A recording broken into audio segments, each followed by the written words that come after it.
I think ደስ ከማለቱ በላይ ኩራት ይሰማል የኮራብን ነው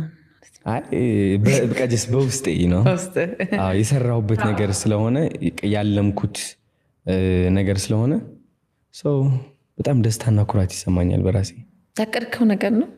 አሁን ያለውበት ደረጃ ለመድረስ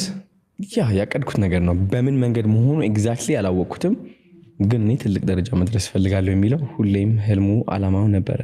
እስቲ እንደው ወደ ኋላ ልመልስና ምክንያቱም ብዙ ጊዜ ስኬታማ የሆኑ ሰዎችን እዚህ ስናመጣ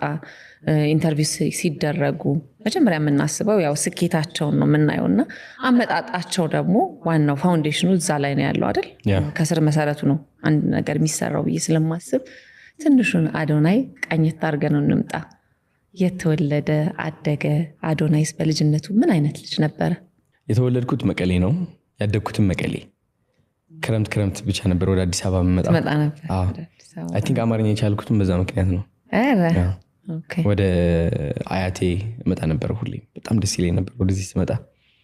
እና ትምህርት ቤቴም መቀሌ ነበር ኤስኦኤስ የሚባል ትምህርት ቤት ነበር የተማርኩት እስከ 9ኛ ክፍል ወድቄ ወደ ሌላ ትምህርት ቤት ቀየርኩኝ ምን አይነት ልጅ ነበር ረባሽ ነበር ወይ ለየት ያለ ነገር ነበር ወይ ያው ቤተሰብ ይነግረን የለ በልጅነት እንደዚህ አይነት ነበርክ እንደዚህ ታደርግ ነበር ትባላለህ አይደል እስቲ እንደው ከምታስታውሳቸው ነገሮች ውስጥ አዶናይ ይሄን ያደርግ ነበር የምትባለው በልጅነት ምንድነው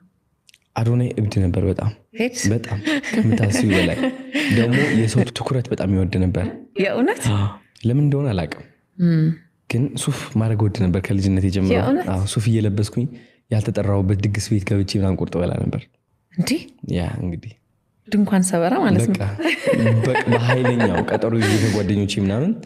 እናቀበታለን ጽድት ብለን እንገባለን ምናምን እና እብድ ነበርኩኝ አመልጥ ነበር ከቤተሰብ ጠፋ ነበር ጠፍቼ የሆነ በቃ አዲስ ነገሮችን መንገድ ምናምን ማየት ይመቸኝ ነበር ደስ ይለኝ ነበር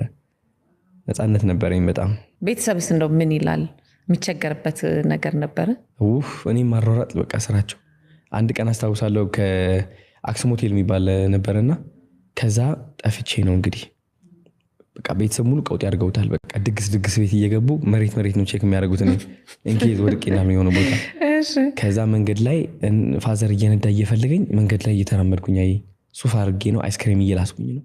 ከዛ ዝም ብሎ ቀስ ብሎ ይከተለኛል ከኋላ ማለት ነው ነፃነቴን የምፈልገው ከዛኔ ጀምሮ ነው በቃ የራስ የሆነ መንገድ ነበር ህይወትን የምታይበት የምትመራበት ያ በጣም ይህ ነፃነት ራስን የመሆን መንገድ እንደው ከየት የመጣ ነው በአንተ ህይወት ውስጥ ተጽዕኖ ያሳደረበት ወይ ደግሞ ኢንስፓየር ያደረገ ሰው ነበር ወይ ማንም